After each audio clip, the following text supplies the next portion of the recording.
Hello and welcome to the St. Louis Wind Symphony podcast. My name is Matt McKeever. And I'm Lisa McMahon. And we're both members of the St. Louis Wind Symphony. In this podcast, Lisa and I will highlight, discuss, and listen to pieces that will be featured on upcoming Wind Symphony concerts. Established in 1998, the St. Louis Wind Symphony is a nonprofit, all-volunteer concert band dedicated to preserving and performing quality wind band music, supporting music education, and commissioning new works. We hope you enjoyed this edition of the St. Louis Wind Symphony podcast.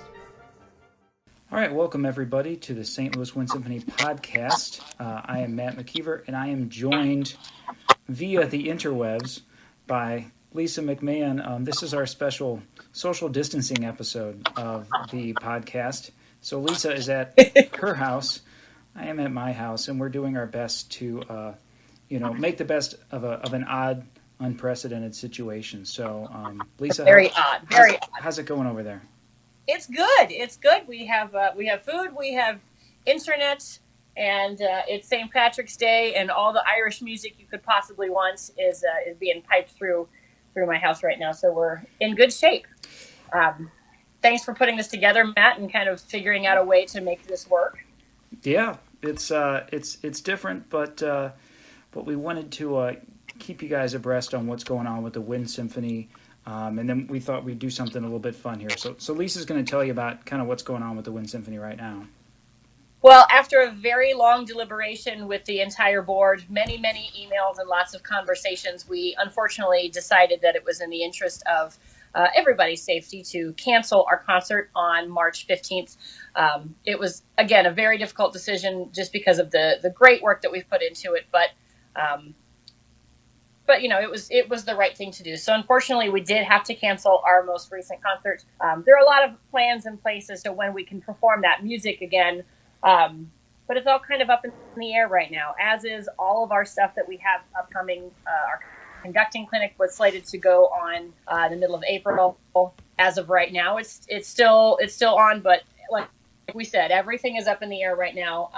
It's a big fat I don't know. Correct. I guess is the as is everything. Most succinct way to say everything. So as is everything. As is life, really.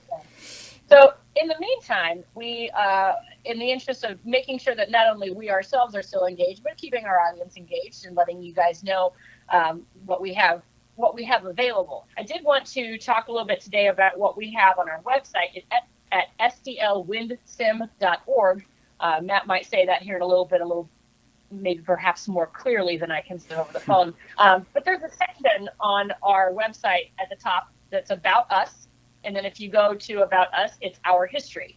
And in the Our History tab, there's a whole section that sort of gives a very brief outline of every single season that the Wind Symphony has been in existence, going all the way back to the very first one, which is it's a very neat summary. Now, along with those seasons, it doesn't list everything that we played, but it does give some of the highlights. It gives some of the bigger pieces, or if we brought in a guest conductor or something, it sort of talked about all that. And so what Matt and I thought would be kind of fun would be to look over everything that the Wind Symphony's done, and each of us pick our top 3 pieces that are our favorites that we've performed. Now, I can tell you, for me, all 3 that I picked are ones that I've actually played with, because I've been with the Wind Symphony for about 10 years now. I didn't realize it had been that long, but it's been 10 years, so that's cool. Yeah, I realized I was looking today, just looking at the repertoire and trying to rack my brain for when I was first. And I think my first season was the 2013-2014 season. So oh my gosh! So I think it's been about 7 years for me now. So wow, 6 or 7 years. So this was a fun exercise to just go back and see, like, what is that we performed that has really spoken to me, or that I've really loved, or has been a very big moment. So I compiled my list. Matt, you've got your list too, yes, and we don't know what the other ones picked, correct, so we may overlap a little bit. But Matt is going to do his best to try to play excerpts of every single piece that we talk about today, because why not? And we have the time. Yes, I've got the time to put it together, so definitely no doubt about that. Matt, would you like to go first, or do you want me to go first? Oh, I'll go first. That's fine. So my number 3, as far as my range is concerned, number 3, drum roll, is Rocky Point Holiday by Ron Nelson. Wow. I love Rocky Point Holiday. It's so fast, it's so exciting, and it's based on sort of the idea of being at a theme park, which I think is so cool. I have loved theme parks since I was a little kid. I was as a young person, I was obsessed with Coney Island because I thought it seemed so cool. And then I went there as an adult, and it wasn't quite as cool as I thought it was going to be. It's not quite what it was back in the Roaring '20s, but it is still a very cool place. Anyway, I digress. I love theme parks. I have a special sort of just connection with theme parks, and the fact that this piece is basically what it sounds like to be at a theme park or like on a roller coaster has always. But yeah, it's specifically. I think it's specifically a roller coaster. Yeah. Yeah. So it's such a fun piece, and it's a piece that I had always heard about. In fact, when I was student teaching, the marching band show that we were doing when I was student teaching had a piece of Rocky Point Holiday. And I remember the band director being like, "Oh, that's so cool, the Rocky Point Holiday." I'm like, "What is that? I have no clue what it is." And I never took the time to look it up until we played it with the Wind Symphony. I'm like, "Oh, this is Rocky Point Holiday." And then I went and listened to a bunch of recordings. I'm like, "This is such a cool piece." So it's just one of my favorite things. That's awesome. And we're gonna cut to a small excerpt of it. Sure. In a second, right? Yeah. So here's a little bit for those of you who maybe haven't heard it or want to hear it again. Here's a little bit of Rocky Point Holiday.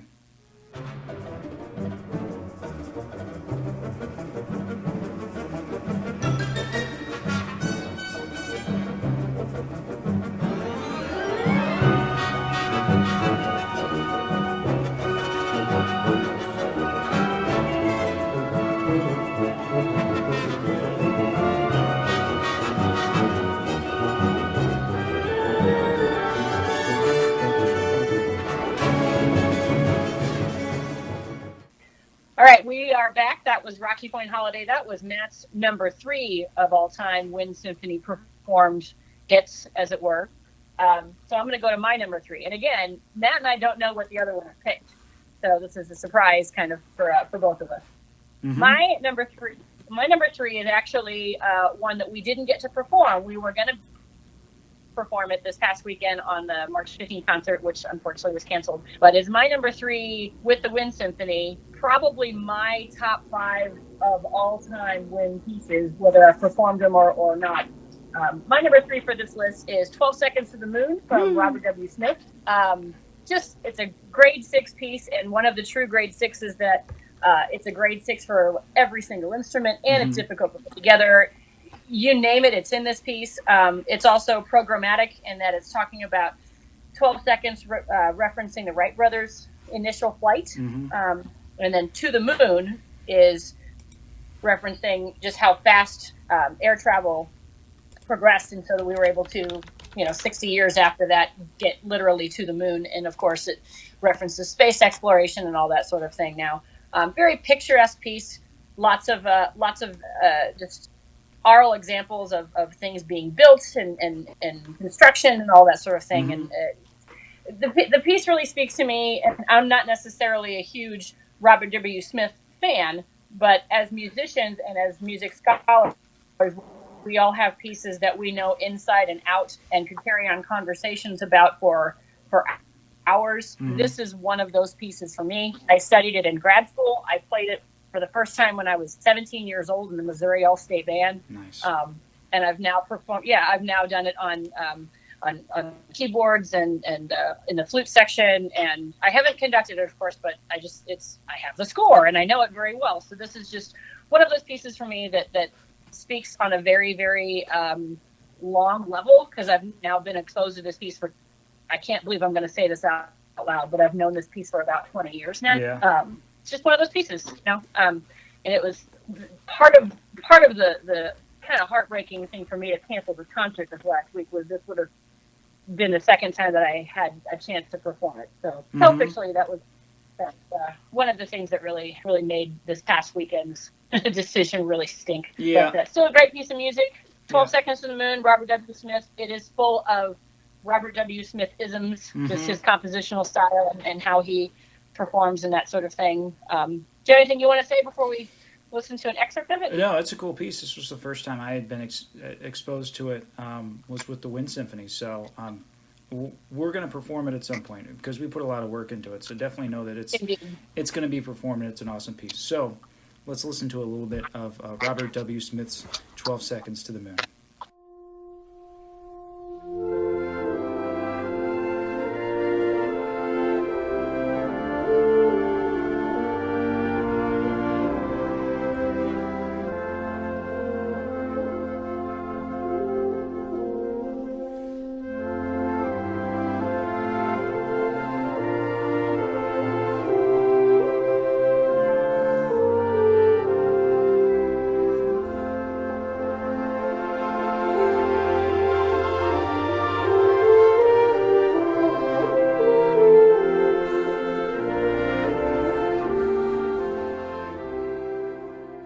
All right, and we're back. That was Robert W. Smith's 12 Seconds to the Moon. We're now moving on to our number twos, our top two favorite pieces. So I can't make a list of concert band pieces without mentioning this composer, but it may not be the piece that you're thinking.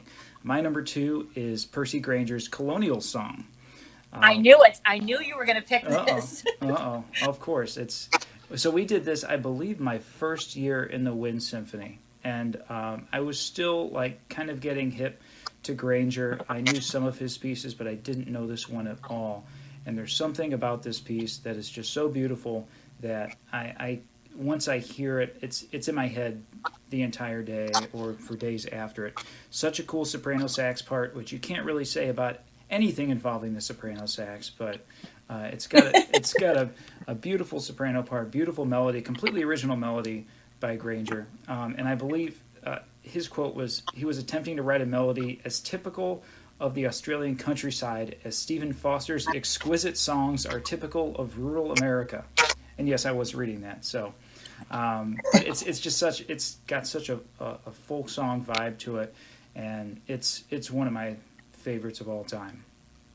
And didn't he write it intended to be an original folk song? Yes, we talked about that on a previous podcast, yeah.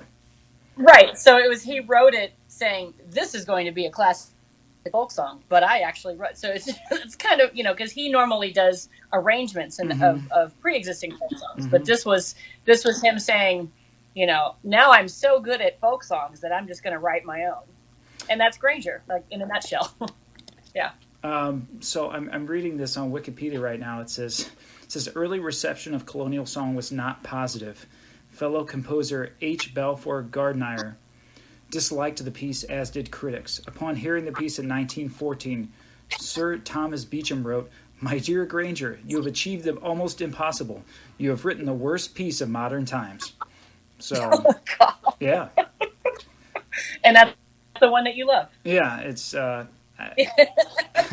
that's hilarious. So, anyway, so let's listen to a little bit of Percy Grainger's Colonial Song.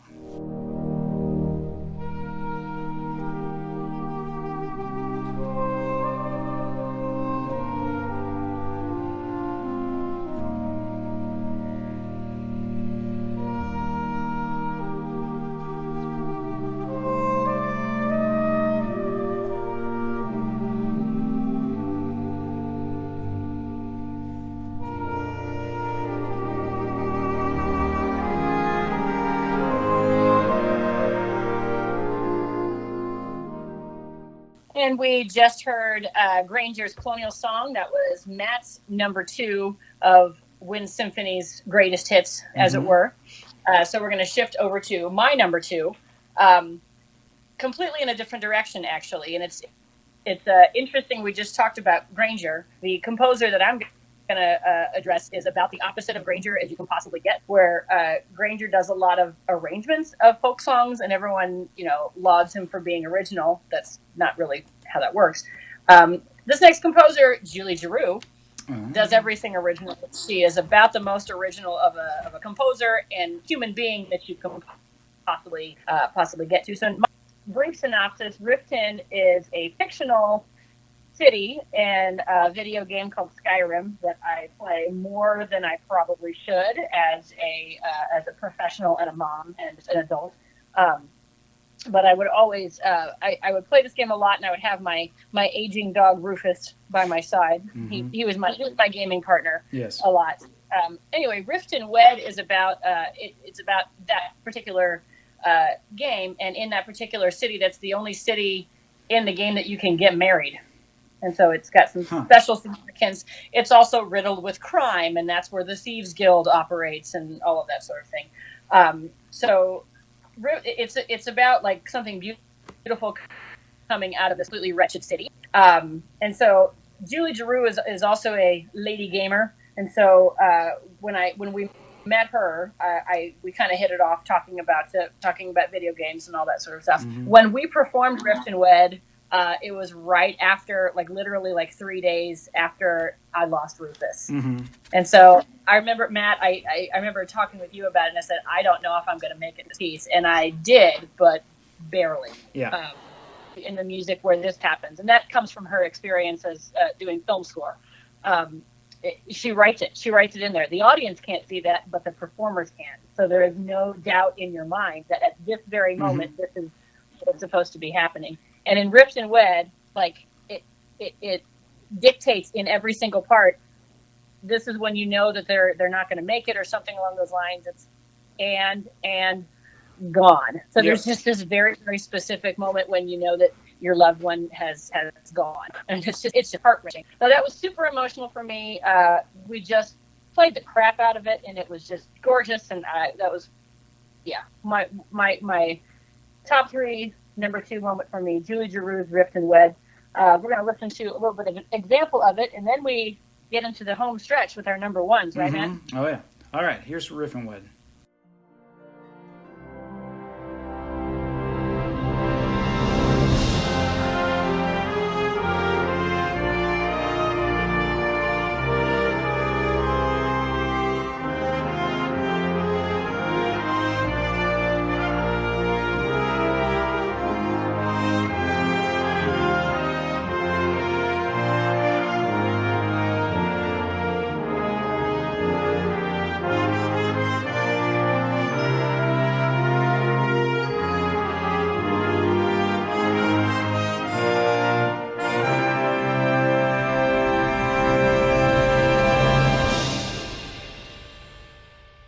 All right, that was Julie Giroux's Riff and Wed. That was Lisa's number 2 pick for her favorite Wind Symphony pieces performed of all time.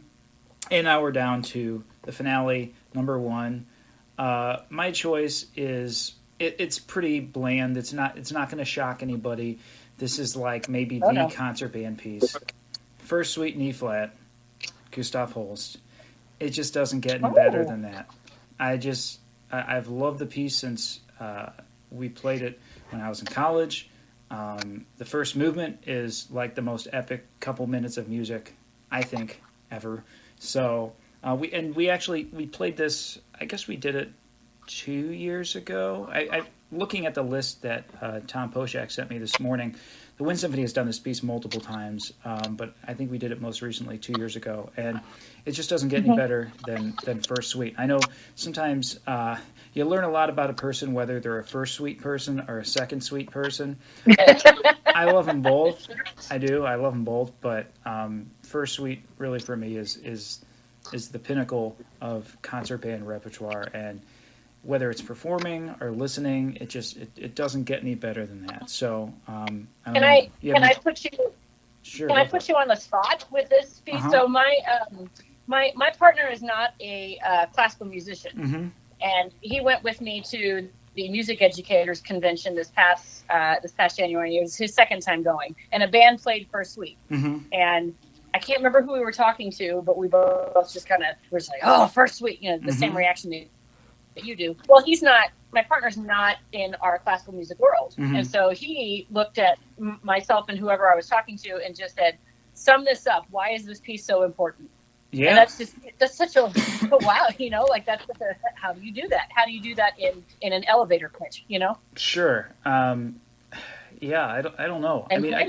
For me, the big thing about Holst, the melodies are so infectious, and it's not like there's like one melody in the piece. Throughout the course of the piece, each movement has about 2 or 3 separate melodies that are so catchy and so good.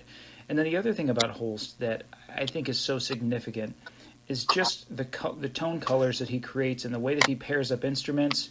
And he does this in first suite, and he does this in second suite as well. He'll have these things where there are these big like scalar runs that he figures out a way to sort of seamlessly transfer these scalar runs from one instrument to the next. So when you hear it out in the audience, it's like this scale that goes like 5 octaves up and 5 octaves down in the middle of the piece. It happens in the first movement. It also happens in the second suite, the song without words, where he does such a good job of pairing instruments together so they almost like melt into each other. And it's I don't know, it's hard to explain, but just the way that he puts the instruments together and the way that he voices things, or like the very last chord of the first movement in first suite is just like, it's a super high voiced chord that just sounds like so sparkly and so amazing. So well, and I think too, I went the historical route in that the whole suites were one of the first pieces that were considered serious works of art that were written for our medium. They weren't orchestral transcriptions. They weren't, marches that were intended to be performed by military bands on the road. They were serious pieces of art for sit down band, as it were. And I think historically that's what always kind of speaks to me from a composer like Holst. But excellent choice, Matt. Excellent choice. And the other thing about them, those two suites, is they hold up. Like, 100 years later, these things are still, they sound fresh. And you could even look at other things that Holst has done, like the Planets. I mean, the Planets sound so fresh, and people are still ripping off stuff from the Planets. 100 years later. Being inspired by. Being inspired by. Yeah, sure. But it's just his stuff sounds so fresh. So it doesn't get any better than that. So I'm going to play a clip of this from the first movement because it's probably like the end of it because it's just so epic at the end with the big bass drum hits on beat 2. Or no, it's on beat 3. There's those big bass drum hits, and it just sounds so cool. So here's a little bit of Gustav Holst's first suite in E flat.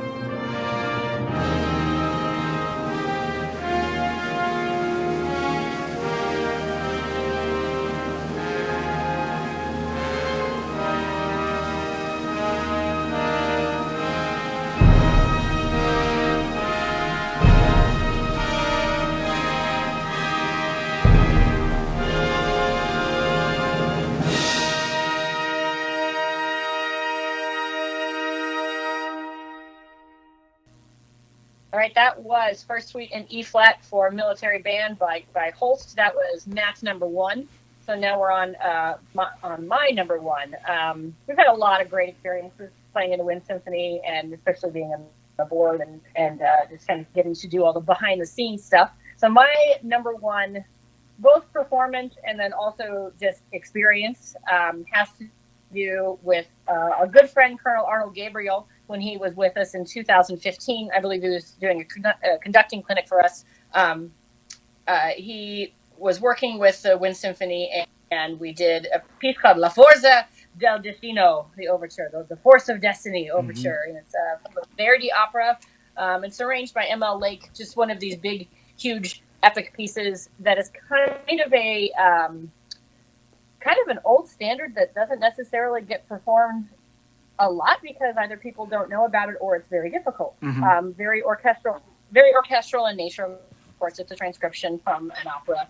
And it was just for me, a very important experience, not only working with and being under the baton of Colonel Gabriel, but also performing this epic work. I read somewhere that Colonel Gabriel has conducting gigs lined up, not necessarily clinics, but he has conducting engagements lined up until his 97th birthday or something like that. Wow.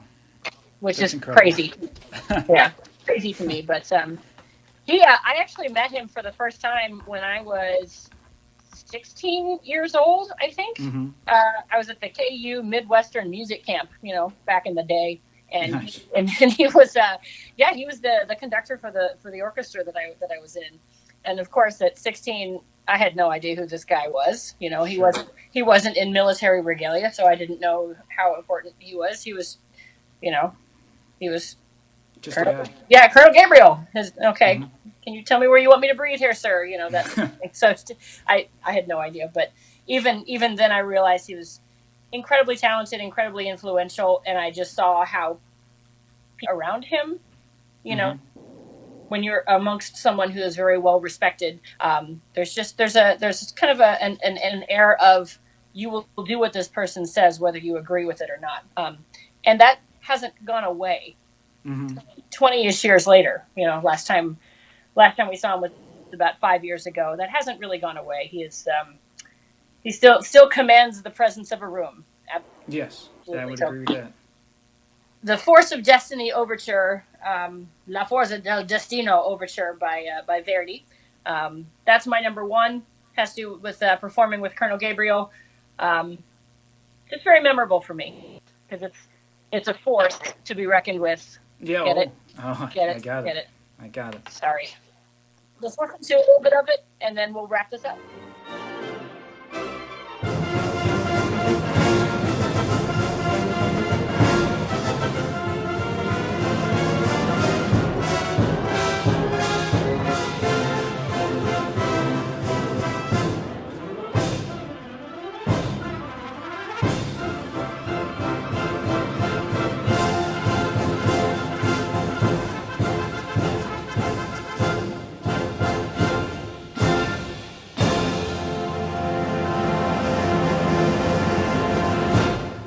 We just heard La Forza del Destino Overture. It's the Force of Destiny Overture. It's from a Verdi opera, and the arranger is M.L. Lake. And that was my number one. So I'm going to review my top three, since we just heard my number one. And then Matt's going to review his top three, and then we're going to remind you about where you can get all sorts of information, including what the Wind Symphony has done in past seasons. Robert W. Smith, unfortunately, did not get a chance to perform it. And then number two was Rift and Wed by Julie Giroux in 2017. And then my number one, which we just listened to, was La Forza del Destino Overture from the Verdi opera. And that was 2015. We performed that with Colonel Gabriel. Matt, what were your top three? So my number three was Rocky Point Holiday by Ron Nelson. Number two was Colonial Song by Percy Granger. And then my number one was First Suite in E-flat by Gustav Holst. So, yeah, this was a lot of fun to do this.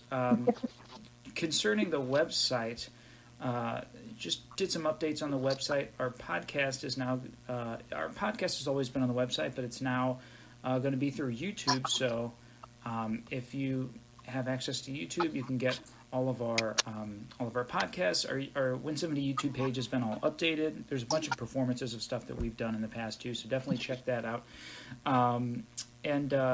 The website is your place to go for all relevant information as far as future concerts. Obviously, the situation right now is very fluid as far as future performances, when they're going to happen, where they're going to happen. So just keep an eye on our website, keep an eye on our Facebook page, and we will give you the most updated information. But we're really looking forward to getting back and playing for you guys, as all the musicians in the area are really chomping at the bit to go back and perform and kind of get back to normal. And we don't know when that's going to be, but for now, it's a great opportunity to go listen to our music, go to our website, check out the history of the band, and go check out other musical groups as well, and listen to a lot of music and make a lot of art and take advantage of this time to just sort of like step back a little bit from the hustle and bustle of life and just do something, maybe something artistic. I don't know. What a great message, Matt. Yeah, that's great. Thanks. Yep. Stay safe. Wash your hands. Yes, please. All right, and we hope to see you guys at our next concert, whenever that may be. Whenever that is. Yes, just keep an eye out on the socials, and we'll see you soon.